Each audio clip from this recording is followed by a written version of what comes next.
집론은 이런 말을 했습니다. 중요한 것은 백만장자가 되는 것이 아니라 백만장자가 될 수밖에 없는 사람이 돼야 한다는 것이다.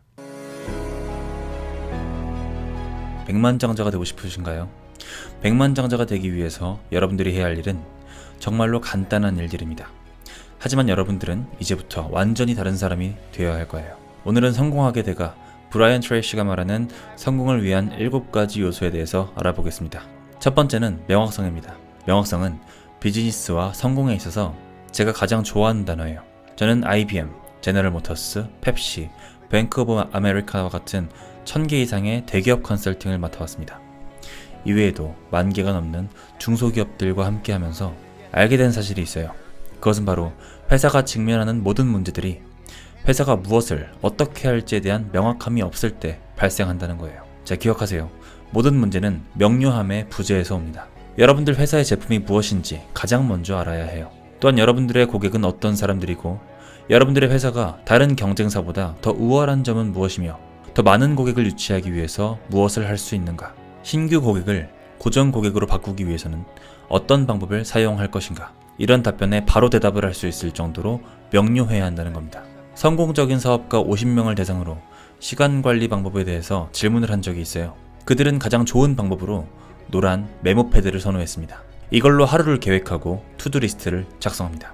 이러한 목록 없이 일한다는 것은 구불구불한 산비탈길을 내려가는데 운전대를 잡지도 않고 차를 모는 것과 같다고 볼 수 있습니다. 인생에서는 다양한 일이 발생해요. 해야 할 일을 적어놓지 않으면 여러분들은 불필요하고 중요하지 않은 쓸모없는 일을 하게 될 거예요. 그리고 하루가 끝났을 때 느끼게 되겠죠. 아, 한 것도 없는데 힘드네. 이게 모두에게 적용되는 것은 아니지만 하지만 매우 빈번하게 일어나는 일이에요. 따라서 명확성은 매우 중요합니다. 인생에는 터닝 포인트가 있어요. 저는 책을 쓰고 성공하는 공식을 다룹니다. 지금까지 86권의 책을 썼어요. 현재 계약 중인 책이 4권이 더 있고 그 이후에는 2권의 책이 더 남아 있습니다. 맞아요. 저는 끊임없이 책을 내고 있습니다. 전문 작가가 2년에서 3년에 보통 책 1권을 쓴다면 전 1년에 4권까지 씁니다. 사람들은 책을 쓰면 부자가 될 거라고 하지만 1권을 써서 부자가 될 수는 없어요. 여러 권을 써야지만 부자가 될 수 있습니다. 첫 번째 책이 사람들의 관심을 받았다면 두 번째 책으로 첫 번째 책의 성공이 우연이 아님을 증명하고 세 번째 책을 통해서 비로소 실질적인 돈을 벌게 됩니다. 그리고 4번째, 5번째, 6번째 책을 내겠죠. 사람들이 물어봐요. 어떻게 그렇게 많은 책을 쓸 수 있냐고 말이죠. 전 이렇게 대답합니다. 부엌에서 요리를 하는 것처럼 저만의 시스템이 있다고 말이죠. 이 시스템은 명확함을 요구합니다. 이 책이 무엇에, 누구에 관한 것이며 다른 곳에서는 볼 수 없었던 주제가 무엇인지 명확해야 합니다. 여러분들도 마찬가지예요. 목표가 분명해야 됩니다. 휴대폰으로 메모를 할 수도 있겠지만 제가 연구한 바로는 종이에 메모를 할 때 그 내용이 더 오래 기억된다는 것을 알 수 있었어요. 제가 500만 명 이상의 사람들에게 가르친 방법이 있습니다. 목표를 적을 때 이미 목표를 이룬 것처럼 현재 시제로 적으라는 거예요. 나는 2019년에 얼마를 벌고 있다. 나는 2025년에 몇 킬로를 유지할 것이다. 나는 몇 평의 집에 살고 있으며 아이들은 각자의 방을 가지고 있다. 모든 사람은 초의식적인 마음을 가지고 있습니다. 이 초의식은 5000년 동안 거론되어 왔어요. 여러분들이 단순히 목표를 종이에 적는 것만으로도 우리의 마음은 24시간 그것만을 무의식적으로 생각하고 그것을 여러분들의 삶 속으로 가져올 겁니다. 목표를 분명히 하셔야 됩니다. 명확히 하셔야 돼요. 그게 종이에 적혀있지 않다면 아무 일도 일어나지 않을 겁니다. 제발 가르쳐드리는 대로 실행에 옮겨보세요. 두 번째는 능력입니다. 성공하는 방법은 간단해요. 여러분들이 하는 일을 매우 잘한다면 돈을 많이 벌 수 있을 겁니다. 그래서 가장 중요한 것은 여러분들의 일을 능력별로 분류하고 성공을 위해서 가장 필요한 능력 하나를 꼽아보는 거예요. 채용 기술, 훈련 기술, 조직 관리 기술, 동기부여 기술 모두 다 중요한 능력입니다. 하지만 이 기술을 모두 다 잘하실 필요는 없어요. 나의 분야에서 상위 10%가 되기 위해서 나에게 가장 필요한 기술이 무엇인지 생각해보세요. 1%가 될 필요는 없습니다. 10% 안에만 드시면 돼요. 자신의 일을 잘하지 못하는 사람 중에서 성공한 사람은 아무도 없습니다. 그 사람들은 그 분야에서 오랫동안 일해왔기 때문에 능력이 출중합니다. 기본적으로 가장 성공한 사람들을 연구한 결과 보통 사람들보다 4시간을 더 투자합니다. 그 외에 다른 사람들은 하지 않는 일이죠. 모든 것을 다 잘하려고 노력하지 마세요. 그것은 불가능할 뿐만 아니라 버겁고 좌절하고 포기하게 될 겁니다. 전 20대 때 영업을 했어요. 추위를 뚫고 문을 두드렸고 일주일에 1~2건 정도 성사시켰습니다. 그때 저는 저의 전 재산이 얼마였는지 1000원 단위로 얘기할 수 있습니다. 왜냐면 저의 전 재산이 1,000원보다 적었기 때문이에요. 저는 아침 5시나 6시에 일어나서 사람들이 출근하는 8시까지 기다리다가 하루 종일 사무실과 회사 문을 두드리고 다녔습니다. 그리고 퇴근한 후에도 고객들에게 수백 번 전화를 걸고 또 걸었어요. 첫 해에는 거래 하나를 성사하는데 전화를 2만 통 이상 걸기도 했어요. 그러다 의문을 가지기 시작했습니다. 열심히 하는데 왜 실적이 올라가지 않는 걸까? 정답은 영업을 마무리 짓는 기술이 부족했던 것이었습니다. 저는 사람들이 결정을 내리게 하지 않았어요. 전 열정적이고 긍정적이었습니다. 고객이 원하는 모든 것을 했지만 대화가 끝이 나면 항상 이런 말을 했습니다. 생각해 볼게요. 제가 알아서 하겠습니다. 다른 정보는 더 없나요? 나중에 생각해 본다는 말은 영원한 이별을 뜻해요. 전 항상 이 말을 듣고 살았고 그래서 결심했습니다. 영업 판매를 잘하는 방법을 배우자. 이렇게 결심하고 나서 제가 찾을 수 있는 모든 정보를 찾고 읽기 시작했습니다. 심리학부터 거래를 성사시키는 기술, 그리고 방법론까지 전부 읽었습니다. 1년 안에 제 수입은 10배가 늘었고 제 인생은 완전히 바뀌었어요. 처음에는 방법을 몰랐습니다. 누구나 그렇습니다. 하지만 이 세상의 모든 기술은 배워서 습득할 수 있어요. 먼저 그 길을 걸어간 다른 사람들이 어떻게 했는지를 찾아보고 그대로 연습하시면 됩니다. 좋은 비즈니스란 무엇일까요? 그것은 바로 남에게 도움을 주는 겁니다. 여러분들은 훌륭한 조력자예요. 사람들의 삶의 질을 높여주고 건강을 증진시키고 가족관계를 돈독히 하도록 도와주는 것이 여러분들의 임무입니다. 여러분들 자신을 도움을 주는 사람이라고 세팅하시고 고객들의 삶이 얼마나 개선될 수 있는지를 알려주고 고객들이 여러분들의 충고를 듣게 하는 것이 여러분들의 일이에요. 빌 게이츠나 스티브 잡스 같은 억만장자들을 잘 살펴보면 사람들의 삶의 질을 높이는 것에 집착하는 것을 볼 수 있습니다. 그들은 머릿속이 그 생각으로 가득 차 있어요. 그리고 비슷하게도 성공하는 모든 비즈니스는 모두 고객 서비스에 대한 집착을 가지고 있습니다. 가장 먼저 명확한 목표를 세우시고 내가 좋아하면서도 다른 사람들의 삶의 질을 향상시킬 수 있는 일이 무엇인지 알아내세요. 그리고 시간을 투자해서 그 일을 잘 해내면 됩니다. 세 번째는 집중력이에요. 집중력은 하나의 일을 완전히 끝낼 때까지 전념하는 능력입니다. 이메일이나 휴대폰 알림, 주변 소음이나 다른 일에 주의가 산만해지지 않도록 훈련해야 합니다. 이것은 한 가지 작업에 레이저처럼 집중할 수 있는 능력이에요. 제가 썼던 책 개구리를 먹어라에서 이런 말이 나와요.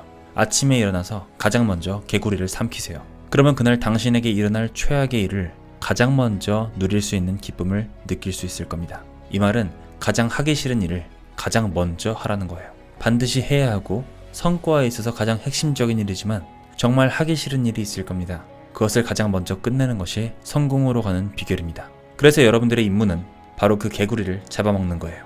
바로 이 간단한 개념을 통해서 저는 많은 사람들의 삶을 변화시켰습니다. 이 간단한 개념은 여러분들에게 가장 가치 있고 중요한 일로 시작해서 그 업무를 완료할 때까지 그 일만 하는 거예요. 실제로 해보면 상당히 어렵다는 것을 알게 될 겁니다. 자, 이제 여러분들은 목표를 정해졌고 계획을 세우고 우선순위를 정한 뒤에 가장 중요한 업무부터 시작해보는 겁니다. 이 과정은 훈련이 되어 있지 않으면 엄청난 노력이 필요할 거예요. 처음에는 모든 것이 어렵겠지만 나중에는 자동으로 쉬워질 겁니다.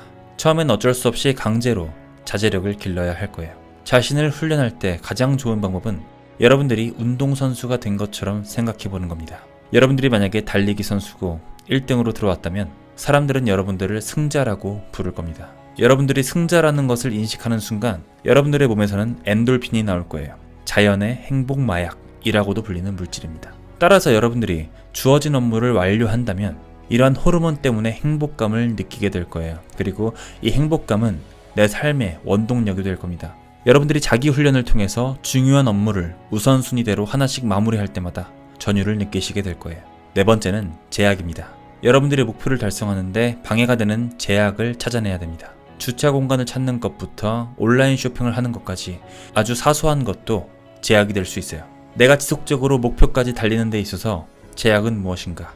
한계 요인은 무엇인가? 이런 질문을 던져보세요. 세일즈를 예로 들어보겠습니다. 오늘 여러분들의 수입에 방해되는 한계 요인이 무엇인가요? 어떤 요소가 있고 그 원인은 무엇입니까? 만약에 그 한계 요인이 매일, 매주, 매월 고객들과의 만남 횟수라고 가정해보겠습니다. 미국의 평범한 영업사원은 새로운 잠재 고객과 평균적으로 하루 90분 정도 이야기한다고 해요. 그러면 하루에 8시간을 일한다면 매일 근무 시간의 5분의 1을 새로운 잠재 고객과 교류한다는 겁니다. 만약에 여러분들이 수입을 2배로 늘리고 싶다면 방법은 매우 간단해요. 그리고 우리는 모두 그 답을 알고 있습니다. 그것은 바로 교류 시간을 90분에서 180분으로 늘리는 거예요. 여러분들도 아시다시피 사람들의 구매 결정을 통제할 수는 없습니다. 하지만 더 많은 사람과 연락한다면 그만큼 더 많은 사람이 가입하거나 구매하거나 여러분들의 고객이 될 수 있을 거예요. 고객과의 시간을 2배로 늘려보세요. 5번째는 지속적인 학습과 개발입니다. 이것은 여러분들의 삶의 일부가 돼야 돼요. 숨을 들이쉬고 마시는 것처럼 새로운 것을 계속해서 배워야 합니다. 자수성가한 억만장자들은 자신의 분야에 대해서 매일 60분에서 90분의 공부를 합니다. 역사적으로 가장 부유한 사람 중에 한 명인 워렌 버핏은 하루에 500페이지를 읽고 하루도 빠짐없이 매일 8시간의 독서를 합니다. 항상 무언가를 읽고 있어요. 그의 파트너도 항상 같은 것을 강조하죠. 읽고 또 읽어라. 절대로 라디오를 듣지 마세요. 차에서 라디오가 작동하는지조차 몰라야 합니다. 차라리 동기부여가 되는 CD나 오디오북을 들으세요. 동기부여 효과를 들으라는 거죠. 계속해서 새로운 아이디어로 마음을 채워보세요. 6번째는 헌신입니다. 헌신은 정말로 중요해요.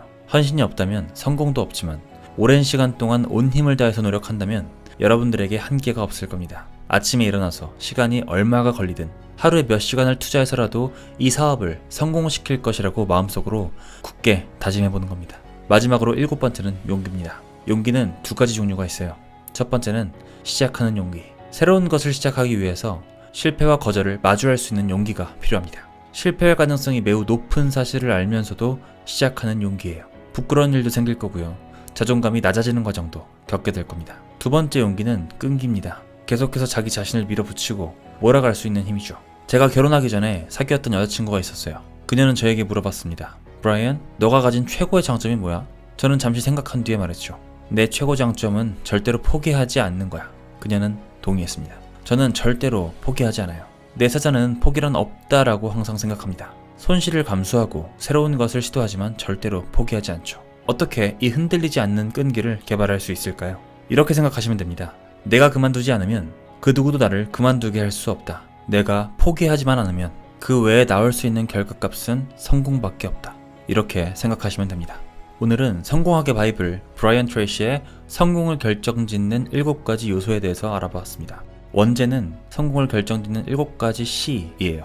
첫 번째는 명확성, 2번째는 능력, 3번째는 집중력, 4번째는 제약, 5번째는 지속적인 학습과 개발, 6번째는 헌신, 7번째는 용기입니다. 이 7가지를 항상 기억하시면서 여러분들의 성공에 한 걸음 다가가는 하루가 되었으면 좋겠습니다. 감사합니다. 지금까지 동기부여과였습니다. 행동이 없으면 결과가 없고 피드백할 것도 없고 성장도 없습니다. 주변을 둘러보면 하나를 하더라도 특별하게 해내는 사람들이 있어요. 한 분야에 정점을 찍은 사람, 우리는 그들을 고수라고 부릅니다. 그들은 스스로를 딱히 열심히 광고하지 않지만 주변 사람들이 알아서 입소문을 내기도 하며 사람들은 그들을 찾아 나서기까지 하죠. 한 분야에서 정점을 찍은 사람을 우리는 마음속으로 부러워해요. 하지만 막상 그런 사람들처럼 되려고 하진 않는 것 같아요. 오히려 이런 말을 하곤 합니다. 쟤는 원래부터 그랬을 거야. 원래부터 저런 재능이 있었을 거야. 하지만 고수들은 그만한 실력을 갖추기까지 오랜 시간 실력을 갈고 닦아왔으며 보통의 사람들과는 완전히 다른 태도를 유지하기 위해서 노력해왔다는 것을 쉽게 알 수 있어요. 그래서 오늘은 한 분야의 정점을 찍은 고수들의 5가지 특징을 말씀드리려고 합니다. 첫 번째, 그들은 지식을 자산으로 생각합니다. 보통 자산이라고 하면 현금, 주식, 부동산이 떠오를 거예요. 하지만 이렇게 숫자로 표현되는 것만이 자산이 아니에요. 이제는 지식이 정말로 중요한 자산이 되었습니다. 예전에는 돈을 가진 자가 세상을 지배했지만 앞으로는 지식을 가진 자가 모든 것을 지배할 거예요. 고수들은 지식이라는 자산이 돈과 다르게 세습되지 않는다는 것을 알고 있습니다. 경제적으로 풍족할수록 교육 환경이 좋을 수는 있어요. 하지만 아무 의지도 노력도 하지 않는 사람이 이 지식을 얻을 수는 없습니다. 지식은 자발적으로 배우려는 의지가 있을 때 가질 수 있는 자산이에요. 우리가 로또 당첨을 원하거나 코인이 대박나면 좋겠다고 생각하는 것처럼 지식에 대한 갈망이 있어야만 지식을 가질 수 있어요. 필요성을 못 느낀다면 이것을 가질 수 없을 겁니다. 더 이상 우리는 정보가 부족하다는 말을 할 수 없는 시대에 살고 있습니다. 어마어마한 정보가 인터넷에 노출되어 있기 때문이죠. 따라서 가장 중요한 것은 어떤 정보를 흡수하고 싶은지, 어떤 정보를 소화하고 배설할 것인지를 확실하게 하는 겁니다. 이것을 저는 지식의 신진대사라고 말해요. 세상을 바라볼 때 호기심을 가지고 모든 것에서 배우며 배운 지식과 경험을 정리하고 공유하고 피드백까지 하는 것. 이것이 바로 지식의 신진대사를 제대로 하는 방법이에요. 만약에 여러분들이 한 분야에서 정점을 찍고 싶다면 언제나 겸손한 마음과 함께 배우고 지식을 얻기 위해서 노력해야 합니다. 그 지식은 여러분들의 미래를 위한 아주 풍족한 자산이자 무기가 되어줄 거예요.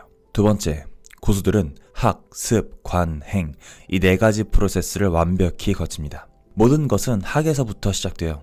무언가를 배우는 것부터 시작되죠.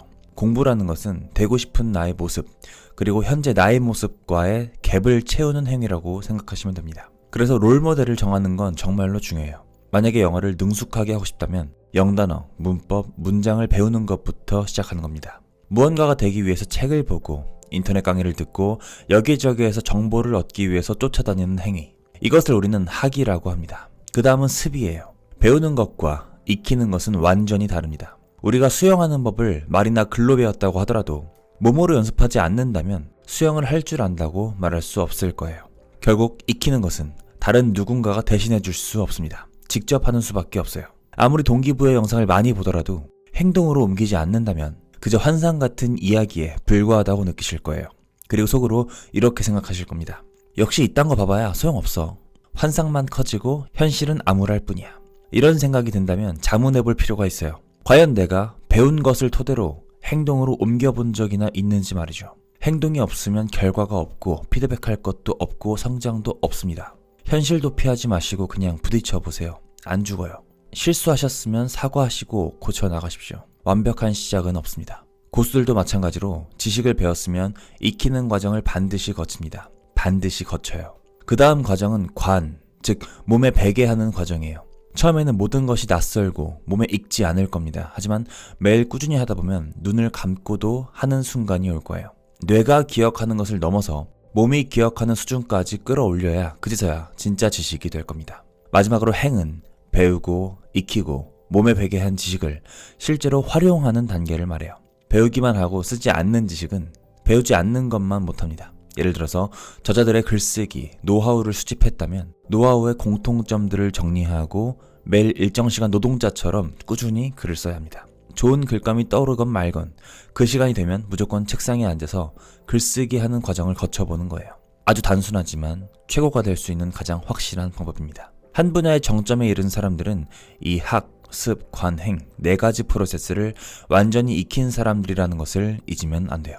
세 번째, 고수들은 가설을 세우고 검증하는 것을 반복합니다. 우리가 프로야구를 볼 때 게임을 해석해주는 해설자가 있어요. 그리고 그들은 보통 이런 말을 합니다. 지금 안타를 치는 건 곤란합니다. 무리한 도루는 안 돼요. 이런 해설은 고수의 해설이라고 말할 수가 없습니다.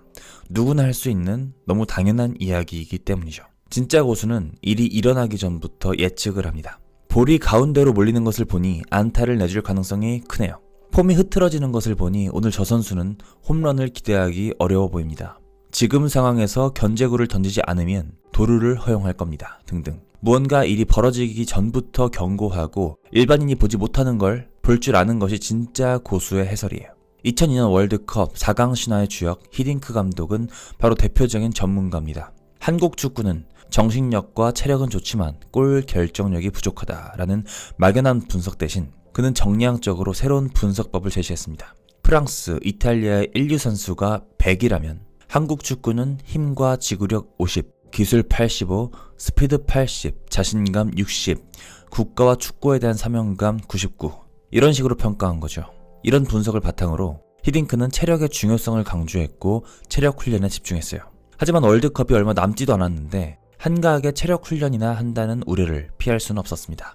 그럼에도 불구하고 그는 전문가다운 분석을 통해서 결국 좋은 성과를 거둘 수 있었어요.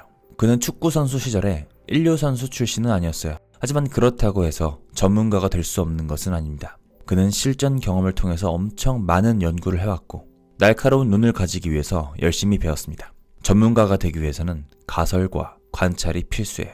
스포츠 전문가가 되고 싶은 사람은 경기를 볼 때 별 생각 없이 보는 게 아니라 계속 추측하며 볼 겁니다. 추측이 틀리면 가설을 다시 세우고 다시 관찰합니다.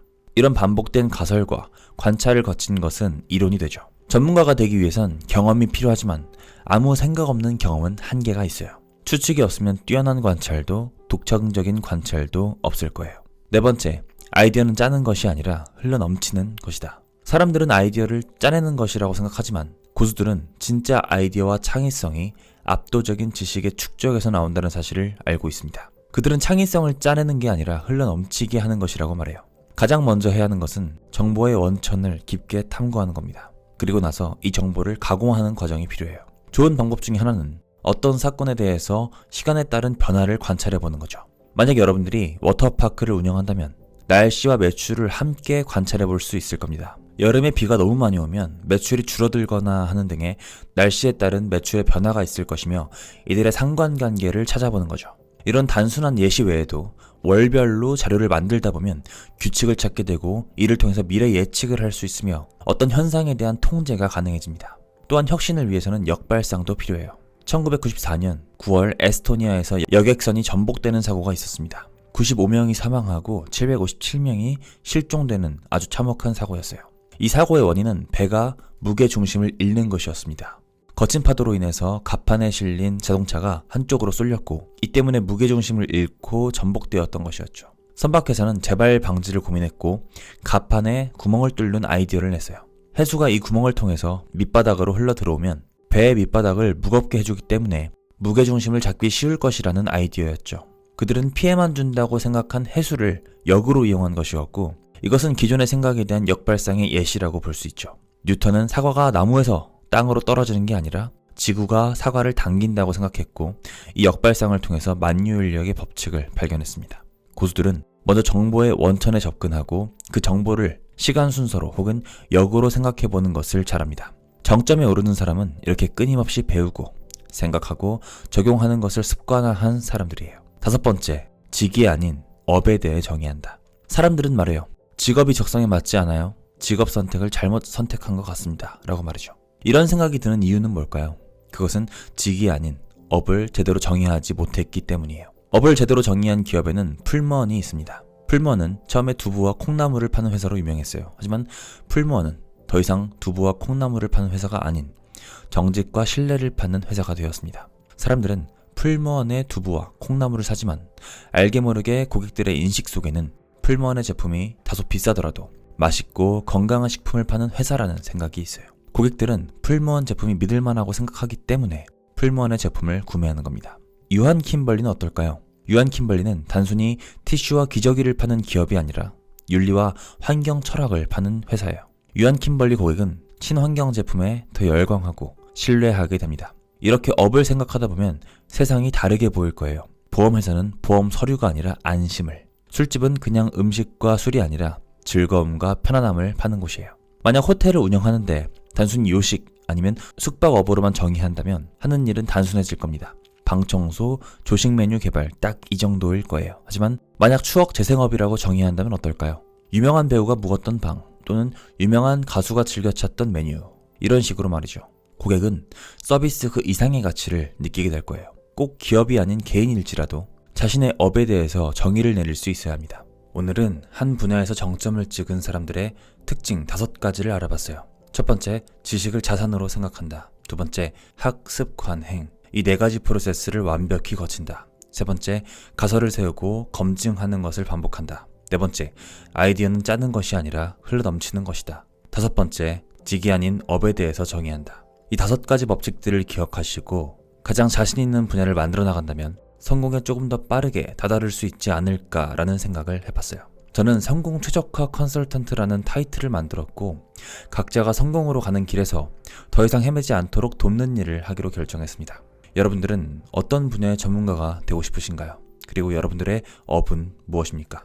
오늘의 영상은 윌라 오디오북 고수의 학습법이라는 책을 듣고 영감을 받아서 제작했습니다. 3개월 전에 윌라 오디오북과 제휴해서 쿠폰 혜택을 나눠드렸었는데 600명 이상의 구독자분들께서 가입해 주셨고 대체적으로 긍정적인 피드백을 주셨어요. 그래서 윌라 오디오북과 협의 끝에 수량을 좀 더 받아올 수 있었습니다. 윌라 오디오북은 운전할 때, 집안일 할 때, 그리고 저 말고도 누군가가 좋은 이야기를 해주면 좋을 것 같을 때 시간을 효율적으로 사용할 수 있는 가장 좋은 툴이라고 생각해요. 아직 사용해보지 못한 분들께서는 영상 댓글 링크를 통해서 한 달간 무료로 체험해보시는 것도 좋을 것 같습니다. 여러분들이 성공하는 길에서 헤매지 않도록 최선을 다해서 돕는 동기부여학과가 되겠습니다. 감사합니다. 지금까지 동기부여학과였습니다. 기술은 목적을 위한 수단에 불과합니다. 2년 전부터 코로나가 전 세계를 강타하면서 우리는 알게 모르게 디지털화가 주는 압박 속에 살아왔어요. 아날로그 방식에 익숙했던 현대인들은 언택트라는 단어에 익숙해져야만 이 시대를 살아남을 수 있다는 느낌을 받았을 겁니다. 그리고 이 느낌은 저에게도 알게 모르게 부담감으로 다가왔어요. 나는 디지털 기술을 잘 모르는데, 코딩할 줄도 모르는데, 이러다가 AI한테 대체되는 거 아니야? 이런 막연한 불안감이었죠. 하지만 디지털화 시대에 살아남기 위해서 우리 인간이 정말로 갖춰야 할 능력은 디지털 기술이 아니라는 것을 알았습니다. 오늘은 디지털화 시대에서 탁월함을 발휘하기 위한 5가지 능력을 말씀드리려고 합니다. 첫 번째, 우선순위를 우선순위에 두는 능력. 우린 항상 어떤 제안이나 초대, 그리고 작업 요청에 둘러싸여 있어요. 이런 것을 거절하기란 쉽지 않습니다. 상대방에게 싫다는 말을 하려면 불편한 마음을 극복하고 욕먹을 각오를 해야 하죠. 우리 사회에 깊게 뿌리내린 예의 규범을 어기려면 의지와 기계가 필요할 겁니다. 어쩌면 거절할 수 없는 아주 설득력 있는 근거가 필요할 수도 있어요. 이것도 여전히 쉽지 않을 거예요. 하지만 우리가 탁월함을 실현하고자 한다면 이 모든 것을 해내야 합니다. 이런 것들이 두려워서 우선순위를 정하지 않는다면 재산을 모을 수 없고 아이를 정서적으로 건강한 어른으로 키워낼 수도 없으며 훌륭한 프레젠테이션을 준비할 수 없을 겁니다. 탁월함에는 시간과 에너지가 집중되어야 합니다. 세계적인 농구 선수 마이클 조던과 코비 브라이언트 같은 위대한 선수들의 개인 트레이너였던 팀 그루버는 이렇게 말했습니다. 탁월함은 외롭다. 목표를 이루기 위해 당신이 어떤 대가를 치르는지 아무도 이해하지 못할 것이다. 당신은 다른 사람이 원하는 곳 어디에나 다 있을 수 없다. 탁월함을 추구하는 모든 사람들이 알고 있듯이 만인의 연인처럼 모두에게 사랑받고 모든 일을 바르게 처리하려고 한다면 정작 나의 가슴이 가장 뛰는 분야에서 최고의 성과를 내지 못할 거예요. 우리는 자신의 목표가 무엇인지 알고 그것을 위한 시간을 내고 에너지를 할애할 때 최고의 기량에 도달할 수 있습니다. 이 행위가 어쩌면 다른 사람에게서 좋아요를 받지는 못할 수도 있어요. 하지만 그것이 바로 여러분들이 탁월함을 위해서 치러야 할 대가입니다. 두 번째, 근면성실과 꾸준함을 과소평가하지 않는 것. 한 분야에서 최고가 되려면 무엇이 필요합니까? 라는 질문에 미국의 배우 메릴 스트립은 이렇게 대답했습니다. 끈기, 그리고 품격이 전부입니다. 성공이나 성취는 타고난 능력이 아니라 끊임없는 노력과 끈기에서 온다. 이런 말은 많은 사람들에게 이젠 당연한 명언처럼 들리실 거예요. 하지만 과연 현실에서도 그럴까요? 학교 친구가 받은 수학 만점에서부터 스타트업을 유니콘 기업까지 키운 지인의 성공에 이르기까지 우리는 빛나는 결과만을 보고 이 모든 성과 뒤에 있는 비용과 끈기, 그리고 불확실함에 도전한 용기, 이에 수반되었던 두려움과 좌절, 참석하지 못한 생일 파티, 이런 것들은 보이지 않아요. 그들은 이런 노력들을 거의 드러내지 않습니다. 그들은 단지 빛나는 지점에 도달했을 때야 비로소 그 무대의 뒤를 살짝 공개할 뿐이에요. 대부분의 사람들에게 천부적 재능은 매력적으로 보일 겁니다. 그 사람이 성공한 이유는 특별한 재능이 있었기 때문이고 나는 그게 없었기 때문에 성공하지 못한 거야. 이렇게 말하면 편안함이 찾아옵니다. 고통이 줄어들어요. 하지만 남는 것도 없을 거예요. 끝없는 연습과 의지력, 이런 것들은 뭔가 안간 힘을 쓰는 것처럼 느껴져서 우리에게 왠지 덜 매력적으로 다가오고 멋이 없는 사람처럼 느껴지게 합니다. 실제로 런던 유니버시티 칼리지와 하버드 대학교의 연구에서 100명 이상의 음악 전문가에게 젊은 예술가 2사람의 자기소개서와 작품 샘플을 보여줬어요. 그리고 이들은 두 예술가 중에서 함께 일할 한 사람만을 정해야 했습니다. 이들에게 숨겼던 사실은 바로 작품 샘플은 같은 것이었고 자기소개서 역시 단 한 가지만 달랐다는 거예요. 하나는 후보자의 재능을 강조했고 다른 하나는 후보자의 노력을 강조했습니다. 흥미로운 결과는 한 가지가 아니라 무려 3가지나 나왔어요. 첫 번째, 음악가 대부분이 똑같은 샘플임을 알아차리지 못했다는 것. 두 번째, 음악가들은 사전 설문조사에서 전반적으로 성공하는 데 있어서 재능보다는 근면성실한 노력을 더 중요하게 생각했다는 것. 세 번째, 그럼에도 불구하고 음악가의 과반수는 재능을 타고난 것 같은 후보자를 선택했다는 것이었습니다. 나이도 경험도 많은 전문가들은 젊은 예술가의 굳은 의지보다는 재능에 더 많이 감탄하고 매료되었던 거죠. 이런 것들을 보면 의지력은 탁월함을 위해 가장 중요한 조건으로 알려져 있지만 현실에서는 크게 인정받지 못하고 있는 것 같아요. 하지만 이런 현실과는 다르게 탁월함은 훈련과 습관을 통해 가질 수 있는 기술이라는 것을 잊으시면 안 됩니다. 스포츠 역사상 가장 탁월한 골프 선수 타이거 우즈는 이렇게 말합니다. 나는 우승으로 성공을 측정하지 않는다. 내가 매년 얼마나 더 발전하느냐가 성공의 척도이다. 이것이 바로 탁월함을 추구하는 사람들의 정신이며 그들이 이미 어떤 성공을 거뒀는지와는 상관없이 그들 뒤에는 화려함보다는 끈기가 더 많이 자리하고 있다는 것을 알아야 합니다. 세 번째, 발전을 위해 반성하는 능력. 우리 대다수는 자기 성찰하는 방법을 제대로 배운 적이 없어요. 오히려 다른 사람의 평가에 자신을 비춰보는 것에 더 익숙합니다. 칭찬과 평점, 매출과 주문량을 보고 우리는 올바른 길로 가고 있다는 신호로 이해합니다. 외부인이 우리를 어떻게 보는지 아는 것은 분명히 개인의 발달에 도움이 됩니다. 하지만 외부인의 인정은 얼마나 정직하고 그 비판은 얼마나 타당할까? 그들의 피드백이 우리의 자기평가와 얼마나 일치할까? 이런 질문을 자신에게 하는 사람은 거의 없을 거예요. 사생활에서도 마찬가지입니다. 우리는 다른 사람의 시선과 평가에 신경을 더 많이 씁니다. 직업 교육이나 대학 공부, 아이를 낳을지 말지 결정할 때 혹은 셀카를 찍을 때조차 다른 사람의 의견에서 완전히 자유롭기 어려워요. 하지만 중요한 사실은 효율적으로 일하는 사람보다 반성하는 사람이 더 많은 혁신과 가치 창출을 이뤄낸다는 거예요. 한 연구팀은 콜센터 직원에게 하루를 마감하면서 그날의 상담 내용을 검토하고 거기서 무엇을 배웠는지 깊이 생각해보라고 했습니다. 반면에 다른 집단에서는 하루를 마감하면서 상담 기술의 기본 규칙을 공부하라고 했어요. 열흘 뒤에 반성한 직원들의 실적은 비교 집단보다 23%가 높았습니다. 하지만 직원들이 더 이상 반성하지 않자 우수한 실적도 함께 사라졌어요. 직장 생활이나 사생활에 있어서 정기적으로 반성을 하면 우리들의 성과뿐만 아니라 편안함의 정도도 높아집니다. 요즘 떠오르는 트렌드는 무엇인가? 어떻게 해야 거기서 이익을 얻을 수 있을까? 새로운 첨단 기술이 주는 두려움을 극복하려면 어떻게 해야 할까? 인공지능이 내 업무의 일부를 대체한다면 나는 성공을 위해서 무엇을 할 수 있고 또 어떻게 나를 발달시켜야 할까? 이런 반성과 숙고는 여러분들의 인생에 아주 중요한 역할을 하게 될 겁니다. 네 번째, 고속도로 모드에서 사파리 모드로 바꾸는 능력. 지금까지는 속도가 목표인 사람이 큰 성공을 거두었습니다. 정해진 시스템을 따라가면서 대학에서 좋은 학점을 따고 목표의 시선을 고정한 채로 아주 짧은 시간 안에 탄탄한 경력을 쌓아나갔죠. 하지만 지금처럼 불확실성의 시대에서는 얘기가 달라졌습니다. 목적지에 도달하는 길도 결과도 이제는 예측을 할 수가 없어졌어요. 이제는 불확실한 시나리오에 적응하는 사람만이 탁월함을 발휘하게 되었습니다. 의료진도 정치인도 문제 해결 방안을 찾기 위해서 문제 해결 방안을 더듬더듬 찾을 수밖에 없었어요. 그것을 위해 공부했고 벌어진 일을 관찰했고 경로를 조정하고 자기 자신을 검열했습니다. 우리는 이제 직접 운전해서 다니는 사파리에서처럼 열린 마음으로 뜻밖의 일을 받아들이는 자세가 필요합니다. 앞으로 더욱더 계획대로 흘러가는 일은 줄어들 거예요. 이제는 불확실한 시나리오에 적응하는 사람만이 탁월함을 발휘합니다. 다섯 번째, 사소한 아이디어를 결합하는 능력. 스타벅스 CEO 하워드 슐츠는 처음부터 세계적인 부자가 아니었어요. 스타벅스가 시애틀에 상점 4개를 가진 작은 회사였을 때부터 여기에 직원으로 커리어를 시작했습니다. 어느 날 그는 이탈리아로 출장을 갔고 그곳의 커피 문화가 마음에 들었어요.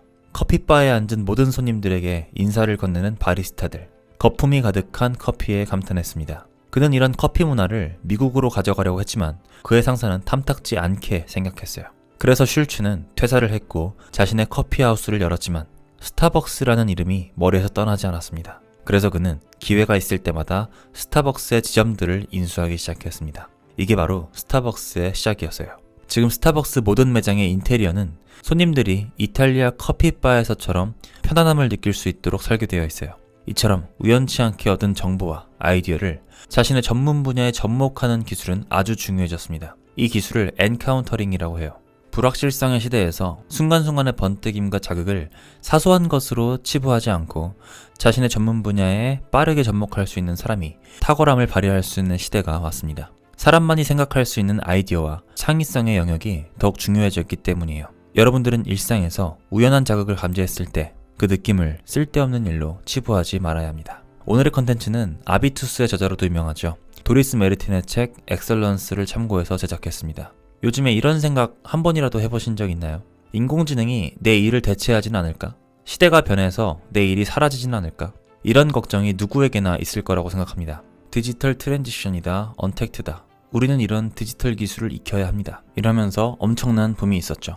그러면서 사람들은 원격 회의를 위한 소프트웨어를 공부하고 괜히 코딩도 관심 가져보고 대체되지 않는 나를 만들기 위해서 열심히 자기 개발을 하는 것 같습니다. 나를 대체하지 못하는 것은 무엇인가를 생각해 봤을 때 그 요소는 기술적인 부분이 아니라 인간다움에서 나온다는 생각이 들어요.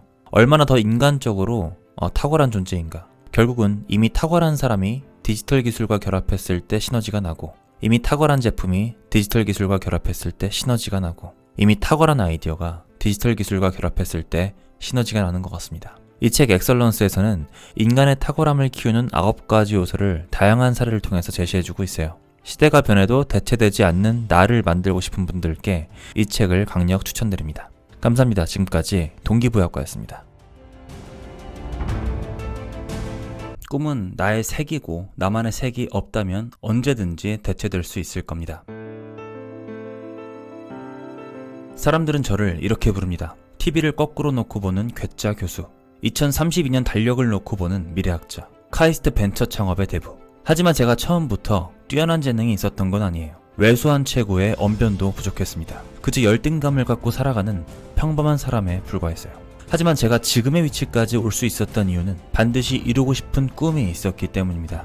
꿈을 갖는다는 것은 배부른 낭만이 아니라 대체 불가능한 사람이 될 수 있는 지극히 현실적인 전략이에요.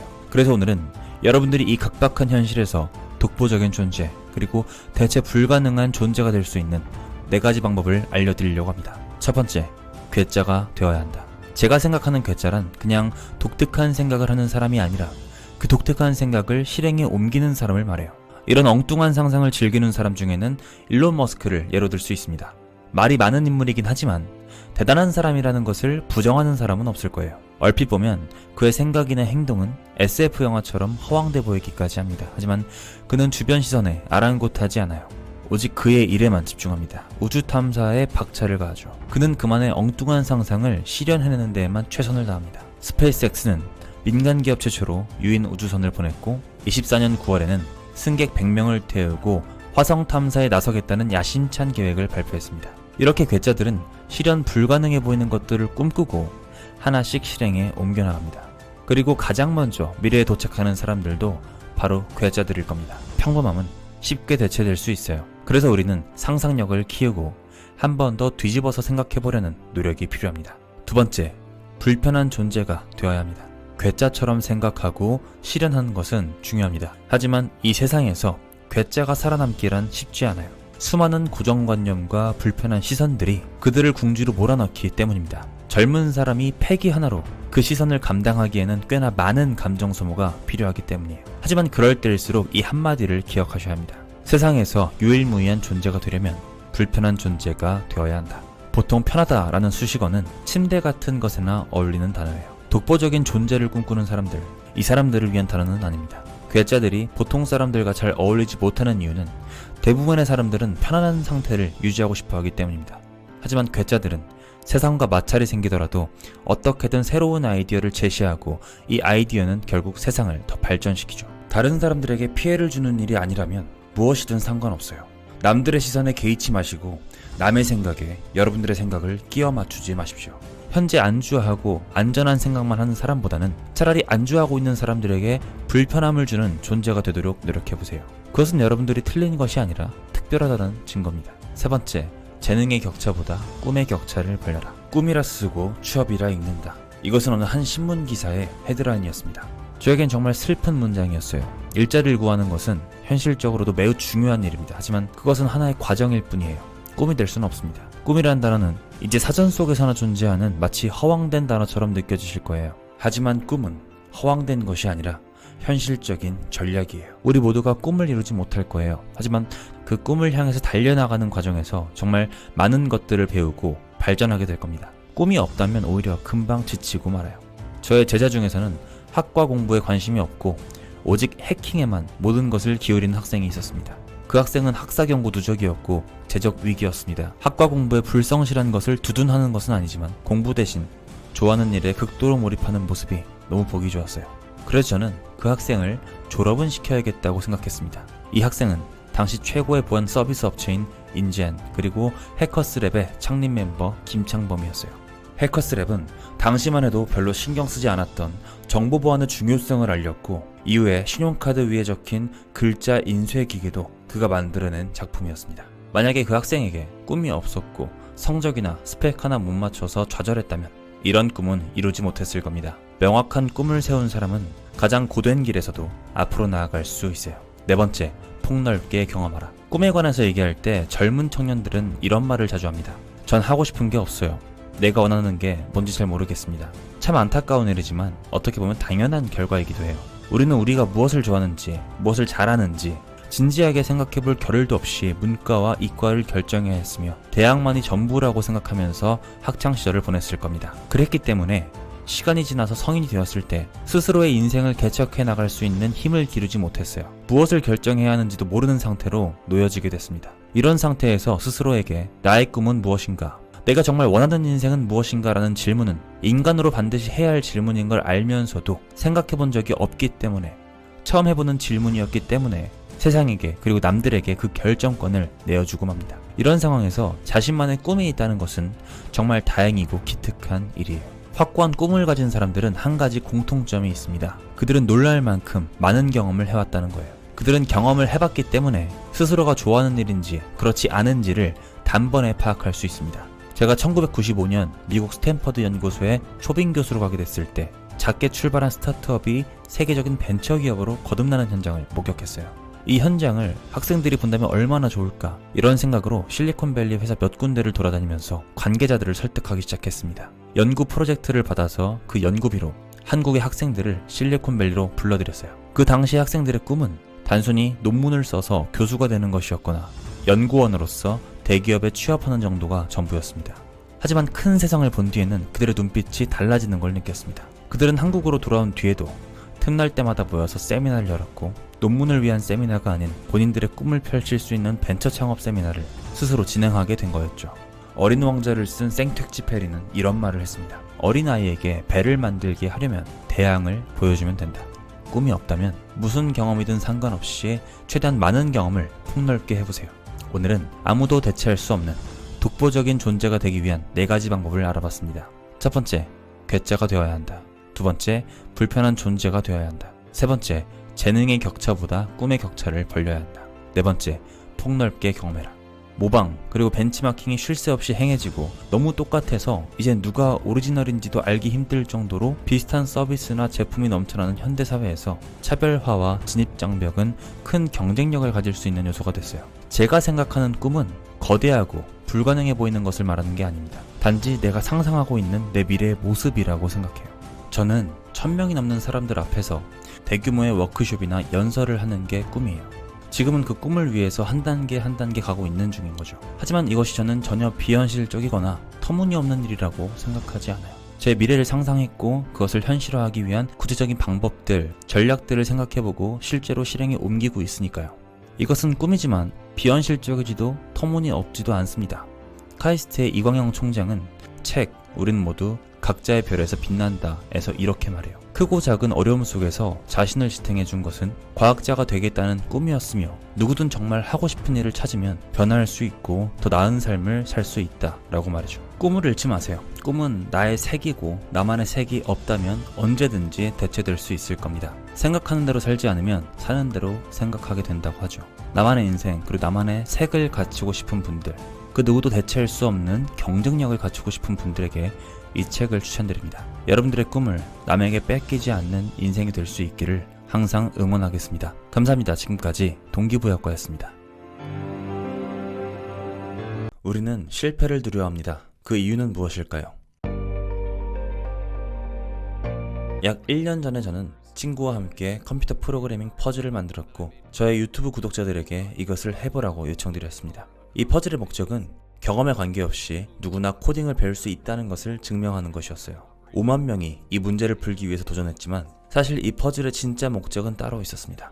저희가 제공한 퍼즐은 2가지 버전이 있었는데, 한 가지는 퍼즐을 성공하지 못했을 때 점수가 차감되지 않는 것이었고, 다른 한 가지는 실패할 때마다 5점씩 차감되는 퍼즐이었다는 거죠. 이게 바로 유일한 차이였습니다. 놀랍게도 포인트가 차감되는 퍼즐은 성공률이 52%, 페널티가 없던 퍼즐의 성공률은 68%였어요. 16%의 차이가 있었던 겁니다. 그리고 다른 데이터는 더욱 놀라웠습니다. 페널티가 있는 퍼즐의 경우 한 사람당 시도 횟수가 5번이었습니다. 하지만 페널티가 없는 퍼즐의 경우에는 시도 횟수가 12번이었던 겁니다. 결과적으로 사람들은 페널티가 없을 때 더 많은 시도를 하고 문제를 해결하는 것에만 집중했으며, 더 많은 시도를 한 결과 더 높은 성공률을 보여줬던 거죠. 이 실험은 저에게 정말 큰 인사이트를 줬습니다. 실패에 대해서 걱정하지 않고 학습을 할 수만 있다면 사람들은 분명히 더 많이 성공하고 더 많이 배울 수 있을 것이다. 만약에 이 인사이트가 실생활에서도 적용된다면 이에 대한 증거가 있어야 할 겁니다. 저는 그 증거로 아이들을 예로 들고 싶어요. 아이들을 생각해보면 그들은 어떤 행동을 할 때 끊임없이 새로운 것을 시도하죠. 그리고 그들은 실패에 대해서 전혀 걱정하지 않는다는 것을 알 수 있습니다. 제 아들은 걷는 법을 배우는 데 있어서 넘어졌을 때 얼마나 멍청해 보일지 생각하지 않아요. 그리고 저는 부모로서 아이가 걷는 것에 성공하지 못하더라도 그를 처벌하지 않습니다.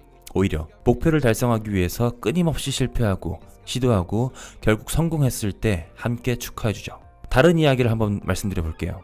제가 8살 때 처음 만났던 백안공에 대해서 말씀드려 보겠습니다. 그 백안공은 이탈리아 사람이었어요. 이름은 슈퍼 마리오였습니다. 저는 친구들과 이 게임을 즐길 때 딱 한 가지에만 집중했습니다. 악마 쿠파에게 붙잡힌 아름다운 피치 공주를 구하는 것에만 집중했죠. 친구들은 피치 공주를 구하러 가는 과정에서 수없이 구덩이에 빠지고 실패했지만 그것을 부끄러워하기보다는 거기에 구덩이가 있으니까 같은 실수를 하지 말아야겠다라는 생각뿐이었어요. 그리고 더 빠르게 도착하기 위해서는 이때 점프를 하고 이때는 고개를 숙이고 이런 아이템을 먹어야 한다는 생각뿐이었죠. 그들이 집중했던 것은 게임을 이기는 것에 관한 것이었지 거북이 등껍질에 맞았을 때 얼마나 바보 같아 보일지에 대한 것이 아니었습니다.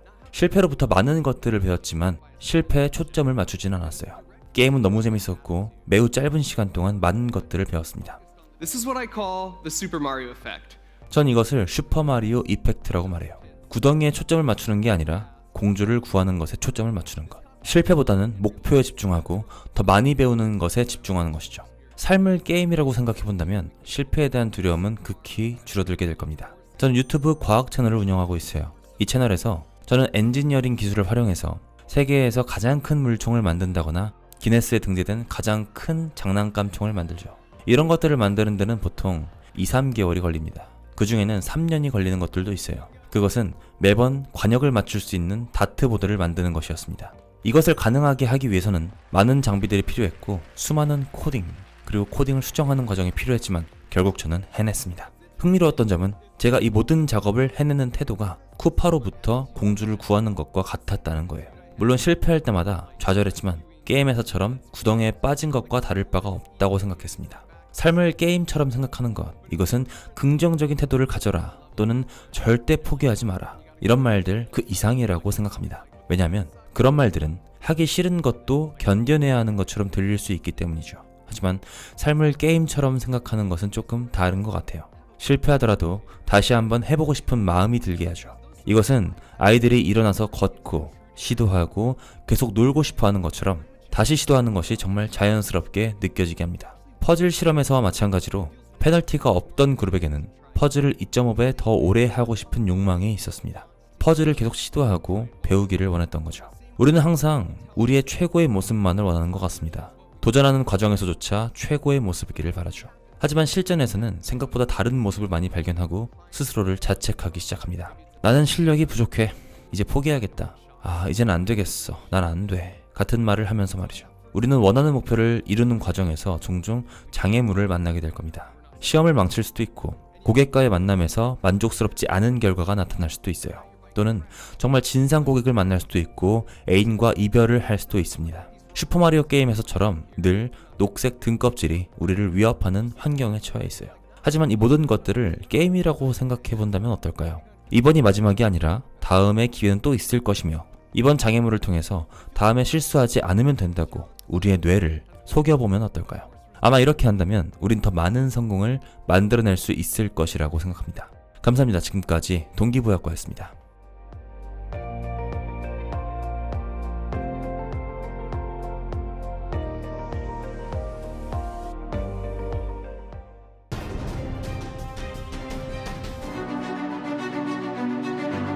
저는 14살 때 정말 자존감이 낮았습니다. 그 어떤 것에도 재능이 없다고 생각했어요.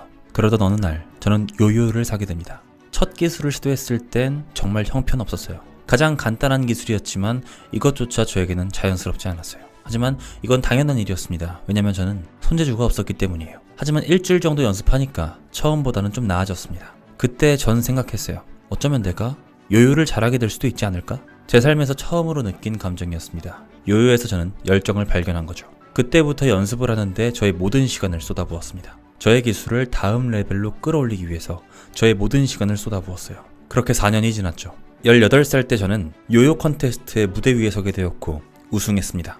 그리고 그때 전 생각했어요. 난 이제 영웅이야. 이제 모든 사람들이 나에게 집중을 할 거고 많은 스폰서들이 생길 거고 많은 돈을 벌 수 있을 거야. 하지만 제 삶에는 아무런 변화가 없었습니다. 사회는 제가 가진 열정에 아무런 가치를 두지 않는다는 것을 깨닫게 됐죠. 그래서 저는 대학을 들어갔고 일본의 평범한 직장인이 되었습니다. 전 시스템 엔지니어였어요. 제 열정이 더 이상 제겐 남아있지 않다고 느꼈습니다. 그리고 더 이상 제가 살아있음을 느끼지 못했어요. 그래서 저는 제가 무엇을 해야 하는지 고민하기 시작했고 결국 결정했습니다. 그것은 바로 요요의 실력을 더 키우고 사람들에게 요요가 얼마나 환상적인 것인지 보여주기로 말이죠. 저는 회사를 그만두고 전문 공연자로서의 생활을 시작했습니다. 고전 발레와 재즈 댄스 그리고 다양한 묘기들을 배우기 시작했죠. 공연을 어떻게 하면 더욱더 멋있게 만들 수 있을까라는 생각밖에 없었습니다. 이렇게 노력하다 보니 실력이 점차 좋아졌고 많은 사람들이 도와주기 시작했죠. 그 결과 저는 세계 요요 콘테스트에서 우승할 수 있었어요. 그리고 지금은 이렇게 테드 강연에 요요와 함께 서 있습니다. 제가 요요를 통해서 배운 것은 내가 무엇을 하든 그것에 열정이 있고 충분한 노력을 다한다면 불가능이란 없다는 겁니다. 그리고 저는 지금 그 결과를 여러분들과 함께 공유하고 싶습니다. 저의 공연을 한번 보시겠습니까? 예, 알겠습니다. 시작하죠.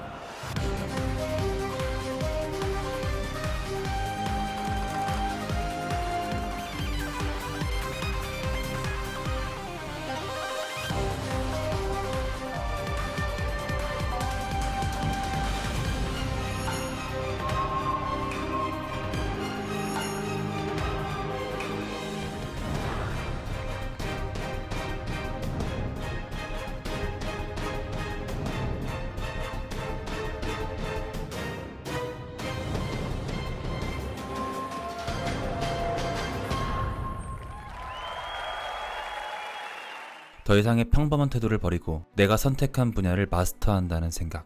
이런 생각으로 무언가를 1년 이상 꾸준히 한다면 인생의 성공은 반드시 시작된다고 생각합니다.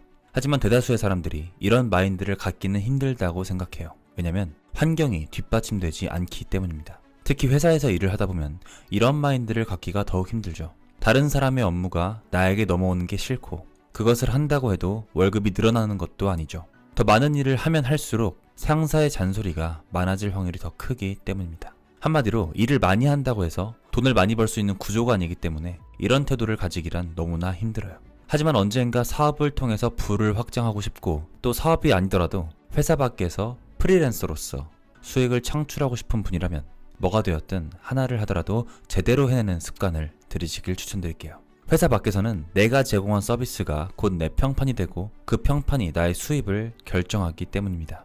여러분들이 지금 하시는 일이 절대로 무의미하지 않아요. 그 지식과 경험들이 언젠가는 여러분들의 강력한 무기가 되어줄 거라고 확신합니다. 저는 지난 7년 동안 회사원으로 생활하고 회사를 나와서 경제적으로 독립한 지금 그동안 회사를 다니면서 쌓은 지식과 경험들이 지금은 엄청난 자산으로 사용되고 있음을 느낍니다. 그리고 저의 앞으로의 방향을 결정할 때에도 큰 방향타 역할을 하고 있다는 것을 느끼고 있어요.